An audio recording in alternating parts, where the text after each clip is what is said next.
মান্নত করা ভালো না খারাপ? খারাপ বলা যাবে না, কারণ নিষেধ না তো মান্নত করা হাদিসে। তবে মান্নত করা খুব বেশি ভালো না।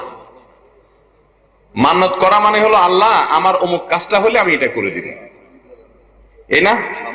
যে আল্লাহ আমার ছেলেটা যদি জিপিএ 5 পায়, আল্লাহ যদি আমার ছেলেটা বিদেশে আছে, বিপদে আছে, দূর হয়, তাহলে আমি একটা ছাগল দান করব। এটা হলো মান্নত। এখন গরুও মান্নত করে, আচ্ছা ভালো কথা। এই দান না করে সরাসরি